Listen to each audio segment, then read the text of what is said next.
Kita membuka di dalam Matius pasal yang ke-12. Kita meninggalkan tema Alkitab Yesus hamba Tuhan. Ya, sekarang kita lihat di dalam ayat yang ke-22 dari Matius pasal yang ke-12. Kemudian dibawalah kepada Yesus orang yang kerasukan setan. Orang itu buta dan bisu, lalu Yesus menyembuhkannya sehingga si bisu itu berkata-kata dan melihat. Maka takjublah sekalian orang banyak itu, katanya, "Ia ini agaknya anak Daud."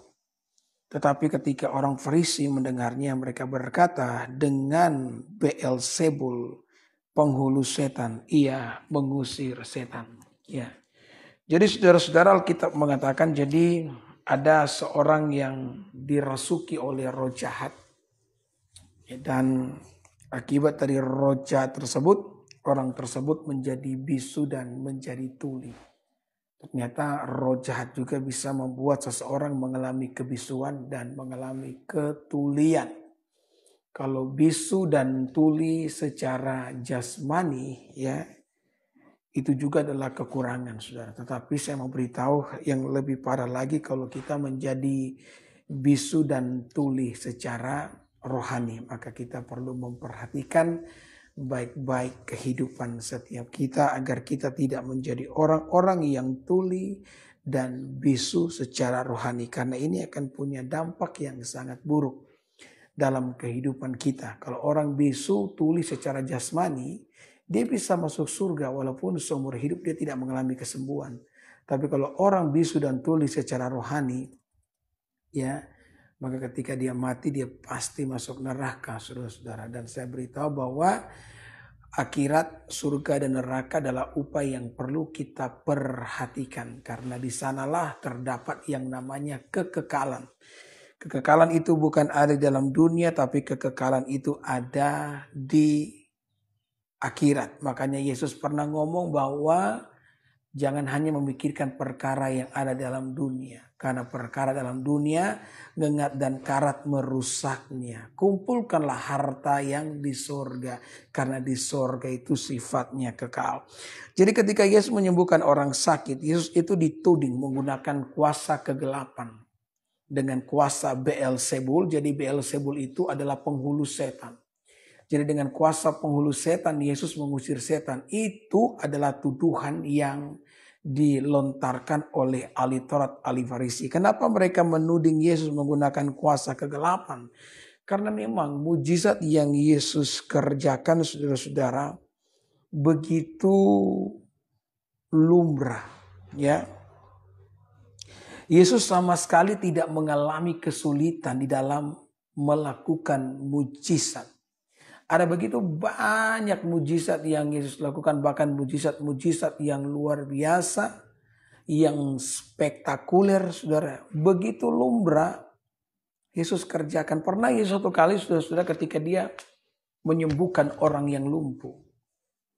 Sebelum dia menyembuhkan orang lumpuh tersebut, Yesus mengatakan begini, "Wahai anakku, dosamu telah diampuni." Ketika Yesus berkata demikian, saudara-saudara ini berkati Tuhan, maka ahli Taurat, ahli Farisi, orang Yahudi yang mendengarkan itu berkata dalam hati, siapa kegerangan orang ini? Ya, sehingga dia berani berkata kepada orang lumpuh ini, dosamu telah diampuni. Mengampuni dosa itu pekerjaan Allah. Ya. Kalau Yesus mengampuni dosa berarti Yesus adalah Allah. Ya kan? Jadi mereka berpikir bahwa Yesus menghujat Allah. Yesus sementara menyamakan dirinya dengan Allah ketika dia mengampuni dosa. Ya memang kita akui sama-sama bahwa pekerjaan mengampuni dosa adalah pekerjaan Allah. Jadi Yesus sementara menyatakan kealahannya ketika dia berkata, "Wahai anakku, dosamu telah diampuni." Tetapi yang luar biasa, Yesus berkata kepada orang-orang Yahudi pada waktu itu, mana yang lebih mudah? Mana yang lebih gampang? Mengatakan kepada orang lumpuh ini, bangkit berjalanlah. Atau dosamu telah diampuni. Itu pertanyaan yang diajukan kepada orang-orang Yahudi. Nah tentu saja ketika orang-orang Yahudi sudah mendapatkan pertanyaan ini, mereka berpikir dong. Ya kan? Mana yang lebih mudah? Mengatakan kepada orang lumpuh ini bangkit dan berjalanlah, atau mengatakan dosamu telah diampuni. Kalau mereka mengatakan, lebih mudah mengatakan bahwa ayo orang lumpuh bangkit dan berjalanlah, maka Yesus akan berkata, sekarang buktikan. Sekarang katakan kepada orang lumpuh itu bangkit dan berjalan, dan kita lihat apakah orang lumpuh itu akan berjalan. Tentu saja saudara sulit, apalagi kalau orang lumpuh itu sudah lumpuh sejak lahir. Itu sesuatu yang mustahil. Ya. Tapi kalau mereka bilang lebih mudah mengatakan dosamu telah diampuni, lalu kenapa mereka menyalahkan Yesus? Kemudian saudara-saudara ketika mereka diam, mereka tidak bisa memberikan jawaban kepada Yesus. Yesus pun berkata kepada orang lumpuh itu, bangkit dan berjalanlah. Kemudian dia berkata, wahai orang Yahudi, ketahuilah bahwa anak manusia itu mampu mengampuni dosa. Jadi Yesus tidak mengalami kesulitan ya di dalam menyembuhkan orang sakit. Jadi mujizat yang dia lakukan begitu lumrah, sehingga orang Farisi tidak dapat membantah itu. Sehingga pada akhirnya mereka menuding Yesus melakukan praktik kesembuhan dengan kuasa Beelzebul. Nah, kalau kita memperhatikan juga saudara-saudara, mujizat yang Yesus lakukan itu spektakuler dan jumlahnya banyak. Bahkan kalau kita membaca dalam Yohanes pasal 21 ayat 25, ya penulis Injil ini mengatakan bahwa kalau semua yang Yesus kerjakan itu ditulis, maka dunia tidak bisa menampungnya. Saudara bisa bayangkan sebanyak apa pekerjaan mujizat yang telah dilakukan oleh Yesus. Ya. Dan ini sangat penting, saudara-saudara. Saya katakan mujizatnya banyak, mujizatnya spektakuler. Kalau mau bandingkan dengan nabi-nabi yang melakukan mujizat di zaman mereka, mereka itu kalah jauh dari Yesus. Katakanlah Musa. Musa pernah membelah laut bagi orang Israel. Yosua melakukan hal yang sama, memutuskan sungai Yordan. Kalau tidak, mereka tidak bisa melewati air. Mereka tidak bisa melewati laut Teberau, mereka tidak bisa melewati sungai Yordan. Tapi Yesus tidak perlu membelah laut, Yesus berjalan di atas air. Bahkan dia berjalan di atas gelombang. Dahsyat enggak? Bagaimana ketika Elisa menyembuhkan Naaman yang sakit kusta? Yesus sendiri memberikan kesaksian bahwa di zaman Elisa banyak orang Israel yang mengalami sakit kusta, tapi tidak seorang pun di antara mereka yang disembuhkan. Karena penyakit ini dianggaplah penyakit yang datang dari Allah. Sehingga tidak ada satu tabib yang mau berurusan dengan penyakit ini. Dan penyakit ini pun menular, saudara-saudara. Nah, kalau kita membaca kisah bagaimana Naaman disembuhkan, Elia tidak keluar dari rumah loh. Elisa. Elisa tidak keluar dari rumah. Elisa menyuruh Naaman untuk pergi ya ke sungai Yordan dan mencelupkan diri sebanyak 7 kali. Saya mulai berpikir ya, kenapa Elisa tidak keluar dan menumpangkan tangan terhadap Naaman. Ternyata ketika direnungkan, ya memang tidak boleh menumpangkan tangan terhadap orang yang sakit kusta. Karena penyakit itu menular. Maka saudara-saudara, Elisa menyuruh dia untuk pergi mencelupkan dirinya ke sungai Yordan sebanyak 7 kali. Tapi coba perhatikan bagaimana ketika Yesus menyembuhkan orang sakit kusta. Ada banyak sih orang sakit kusta yang disembuhkan oleh Yesus. Tapi ada satu kisah yang menarik ketika orang kusta itu datang mendekati Yesus sambil jaga jarak. Ya kan, karena ada aturannya. Dia pun berkata, guru, kalau guru mau, guru dapat mentahirkan aku. Berarti orang kusta ini tahu dan dia percaya bahwa Yesus mampu. Tapi pertanyaannya, apakah Yesus yang mampu ini mau? Karena penyakitnya penyakit kusta. Ataukah Yesus akan sama seperti Elisa yang tidak akan ada kontak fisik dengan Naaman? Tapi luar biasa kita mengatakan Yesus menyentuh kulitnya yang dipenuhi dengan bakteri kusta itu. Dan Alkitab mengatakan orang kusta itu mengalami yang namanya kesembuhan. Jadi praktek kesembuhan yang Yesus lakukan itu berbeda dengan praktek kesembuhan yang dilakukan nabi-nabi pada zamannya. Berbeda, Yesus begitu spektakuler dan jumlahnya sangat banyak. Amin. Ya. Orang-orang berkata kepada saya, Pak Pendeta, kalau Pak Pendeta mentuhankan Yesus oleh karena Yesus melakukan yang namanya mujizat, berarti Pak Pendeta juga perlu menuhankan nabi-nabi dalam perjanjian lama karena mereka pun melakukan yang namanya mujizat. Ya, jujur ya, sebagai pendeta, saya itu senang ditanya begini. Jadi Bapak Ibu, kalau misalkan ada saudara-saudara kita yang beragama Islam yang tanya-tanya saya di kolom komentar, kalau bahkan mungkin pertanyaan mereka sudah disertai dengan penghinaan, saudara jangan kecil hati, karena saya juga tidak berkecil hati. Justru saya senang. Tidak apa-apa kadang-kadang saya dihina, ya. Jangankan saya, Yesus saja dihina, apalagi saya, iya kan? Bahkan penghinaan yang saya terima itu jauh lebih ringan dibandingkan dengan penghinaan yang Yesus alami. Karena menjawab pertanyaan itu juga pelayanan Bapak Ibu. Kalau kita lihat di Alkitab, Yesus punya pelayanan itu ada 4. Kadang-kadang cuma disebutkan 3. Yakni pertama, memberitakan Injil. Kedua, menyembuhkan orang sakit. Ketiga, mengusir setan-setan. Iya kan? Dan apalagi kalau aliran karismatik itu paling berkutat pada 3 hal ini. Kadang-kadang kita lupa ada satu pelayanan Yesus ya yang sering kali Yesus lakukan. Yakni apa? Menjawab pertanyaan. Ya, jadi kalau ada pertanyaan-pertanyaan yang muncul, ya saya juga menghimbau buat para pendengar saya, saudara tidak perlu terpancing emosi. Biarkanlah mereka yang emosi, kita santai-santai aja mah, ya kan? Ya kan? Karena menjawab pertanyaan juga penting. Jadi apakah Yesus bukan Tuhan?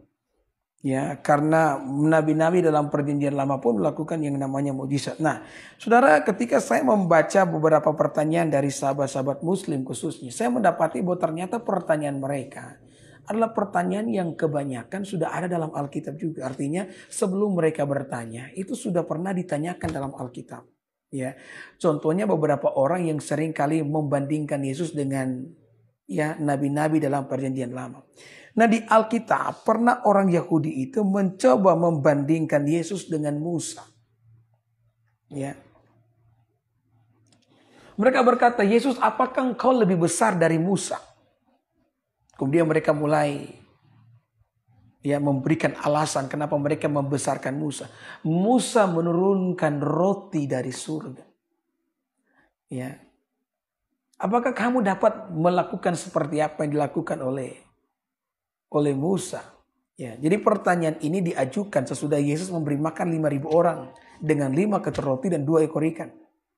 Luar biasa enggak? Ya. Kemudian Yesus ngomong, yang beri makan ya roti kepada orang Israel bukan Musa, tapi Bapakku di sorga. Nah, saudara perhatikan ketika Yesus mengatakan Bapakku, Yesus sementara menyamakan dirinya dengan Allah. Karena dia adalah anak yang di atas itu Bapa. Sama-sama memiliki kealahan. Saya ingin saudara benar-benar mengerti, memahaminya agar saudara tidak lagi mengalami kegoncangan iman mengenai perkara ini. Nah, kemudian Yesus melanjutkan, dia berkata bahwa roti yang sebenarnya adalah roti yang memberikan hidup.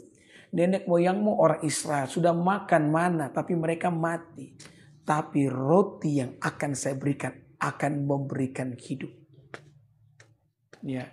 Kemudian mereka berkata, berikanlah roti itu kepada kami. Dan Yesus mengatakan, akulah roti yang telah turun dari surga. Ya. Jadi dibandingkan dengan Musa, Yesus jauh lebih besar. Karena Musa memberikan roti kepada orang Israel, tapi mereka mati. Tapi Yesus ini adalah roti yang memberi kehidupan.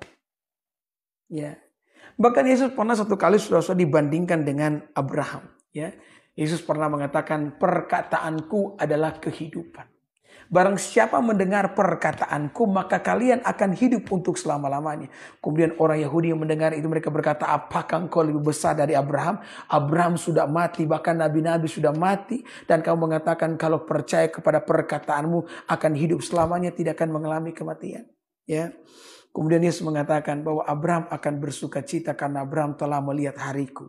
Oh, orang Yahudi lebih bereaksi. Mereka berkata, umurmu belum sampai 50 tahun. Dan engkau berkata bahwa Abraham telah melihat kamu. Dan Yesus pun mengatakan bahwa sebelum Abraham ada, aku telah ada. Oh, haleluya. Amin. Pernyataan Yesus itu begitu besar. Hanya Tuhan yang bisa ngomong perkataan begini. Kalau manusia mana berani ngomong begini. Ya, Abraham itu bapa dari segala orang beriman. Jadi dia dianggap sebagai orang pertama dari orang yang beriman. fondasi dari orang beriman. Tetapi Yesus berkata sebelum fondasi itu ada, Yesus lebih dulu ada. Dahsyat enggak? Ya. Luar biasa enggak? Makanya kan orang-orang sering kali ngomong tuh kepada saya, ya, Pak Pendeta, mana lebih dulu ada, Adam atau Yesus? Yesus lah, ya. Kalau kita mengkonfirmasi itu di dalam Yohanes pasal yang kelima, yang ke-17, Yesus berkata, permuliakanlah aku Bapa dengan kemuliaan yang aku miliki sebelum dunia ada. Saya mau tanya, siapakah yang sudah ada sebelum dunia ada? Bukankah Tuhan yang sudah ada sebelum dunia ada? Yesus sudah ada. Itu kata Alkitab, ya. Jadi kalau orang-orang ingin bertanya mengenai ketuhanan Yesus, maka kami pun bisa menjawab itu dari Alkitab. Kami menafsirkan Alkitab itu apa adanya. Selama Alkitab masih ada, maka ketuhanan Yesus tidak dapat digoncangkan. Dan memang Alkitab tidak dapat ditiadakan. Karena Alkitab mengatakan langit dan bumi akan lenyap. Tapi satu iota, satu titik daripada firman Tuhan tidak akan lenyap. Amin. Jadi dari sini Yesus mengkonfirmasi bahwa dia jauh lebih besar dari fondasi orang Yahudi itu. Yakni Abraham, bapa dari segala orang yang beriman. Bahkan satu kali saudara-saudara di daerah Samaria. Waktu Yesus pergi penginjilan ya. Bersama-sama dengan murid-muridnya. Maka mereka melewati daerah Samaria. Nah, maka murid-muridnya pergi ke kota untuk membeli makanan. Maka Yesus singgah duduk di sumur Yakub. Maka kira-kira jam 12 siang datang nih seorang perempuan yang terkenal pesinah mau timba air. Pukul 12 siang dia mau timba air karena ya dia kehausan, ya kan? Mau timba air pagi, mau timba air sore tidak bisa karena ibu-ibu biasa kumpul di jam-jam begitu. Karena dia memiliki reputasi hidup yang sangat buruk, dia benar-benar malu dengan keadaannya. Dia lebih memilih menghindar dari ibu-ibu, saudara. Saudara bayangkanlah di daerah itu kan panasnya minta ampun. Jam 12 itu panasnya minta ampun. Yesus sendiri saja berteduh loh. Karena saking panasnya. Ya kan? Maka wanita ini dengan tempayan yang kosong dia datang ke tempat itu. Dan terjadilah percakapan antara Yesus dan perempuan Samaria ini. Kemudian perempuan Samaria itu bilang, adakah engkau jauh lebih besar daripada Yakub? Jadi memang ya Yesus ini sudah dibanding-bandingkan. Dari dalam Alkitab sudah dibanding-bandingkan dengan nabi-nabi ya. Sebelum Yesus datang ke dalam dunia. Jadi kalau saya ditanya dengan pertanyaan-pertanyaan begini, saya tidak akan kaget karena pertanyaan ini sudah ada dalam Alkitab. Ya. Adakah engkau jauh lebih besar daripada Yakub? Dan dia kasih alasan kenapa Yakub itu dianggap besar. Karena Yakub sudah memberikan kepada mereka sumur. Sumur di mana Yesus duduk pada waktu itu. Kemudian Yesus mengatakan, ya, kalau kamu minum air dari sumur Yakub ini, kamu akan haus lagi. Itulah sebabnya kenapa kamu terus hidup di dalam persinahan. Tapi kalau kamu minum air yang akan kuberikan kepadamu, maka kamu tidak akan haus lagi. Melainkan air yang akan kuberikan kepadamu akan menjadi mata air yang terus memancar sampai kepada kehidupan yang kekal. Haleluya. Puji Tuhan ya. Saya rasa saudara pasti diberkati ya dengan perenungan firman Tuhan ini. Yang diberkati bisa ketik amin. Ya nanti saya akan baca sebentar. Haleluya. Puji Tuhan ya. Oh haleluya. Jadi Yesus mengatakan kalau kamu minum air ini kamu akan haus. Tapi kalau kamu minum air yang akan kuberikan kepadamu, kamu tidak akan haus lagi. Malahan air yang akan kuberikan kepadamu akan menjadi mata air dalam hatimu yang akan terus-menerus memancar sampai kepada kehidupan yang kekal. Maksud Yesus di sini air itu apa? Air yang dimaksudkan adalah dirinya sendiri. Kan dia berkata, akulah air hidup. Jadi ketika Yesus datang ke dalam dunia, dia bukan hanya datang untuk mewartakan. Dia datang untuk menyatakan dirinya yang dia wartakan begitu. Kalau nabi-nabi yang lain mengajarkan jalan, sementara Yesus berkata, akulah jalan. Nabi-nabi yang lain mengajarkan kebenaran, sementara Yesus mengatakan bahwa akulah kebenaran itu. Nabi-nabi yang lain mengatakan tempuhlah jalan ini maka engkau akan hidup. Yesus berkata akulah kehidupan itu.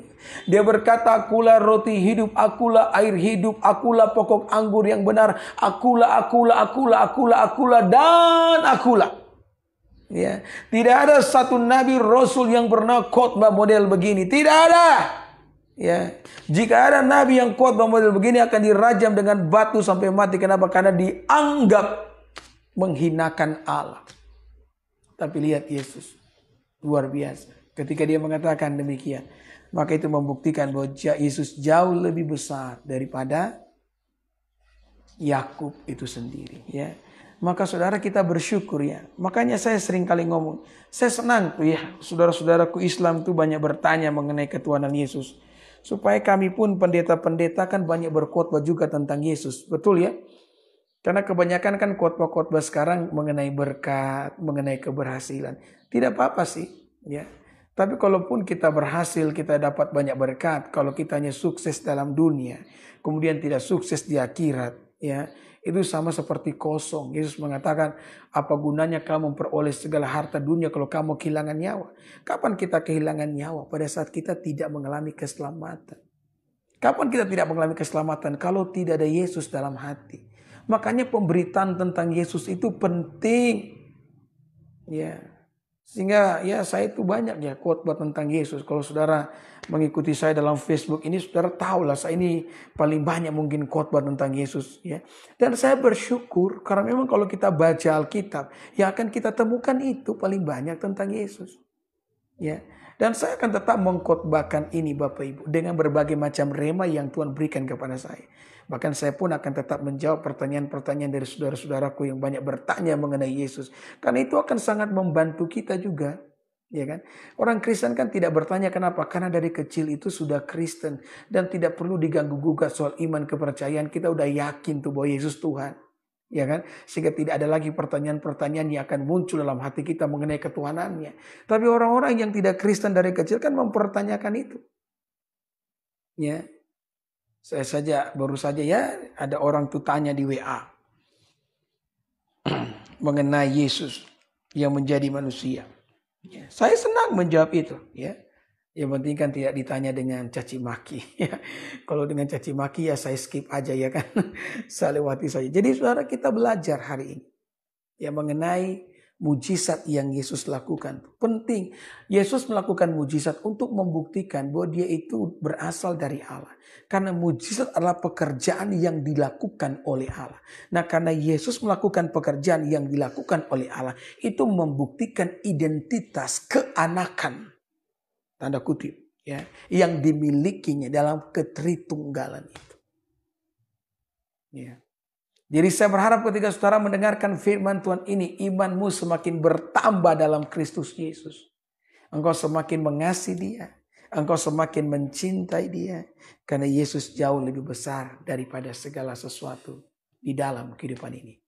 Ya, karena ini sudah menit ke-28. Saya sudah khotbah saya sampai di sini. Nanti saya akan lanjut besok lagi. Saya akan lanjut dengan respon kita. Bagaimana ketika Yesus sudah menyatakan ketuhanannya melalui perbuatan-perbuatan mujizat yang dilakukan. Harus ada respon di sana saudara. Kalau tidak ya maka kita pun akan mengalami kebinasaan. Karena Allah telah menyatakan diri. Ketika Allah menyatakan diri melalui anaknya Yesus Kristus. Itu adalah perbuatan terbesar yang Allah lakukan. Jadi ketika kita menolak itu. Maka tidak akan ada lagi keselamatan. Bagi setiap mereka yang tidak menerima perbuatan Allah yang besar itu. Amin. Haleluya.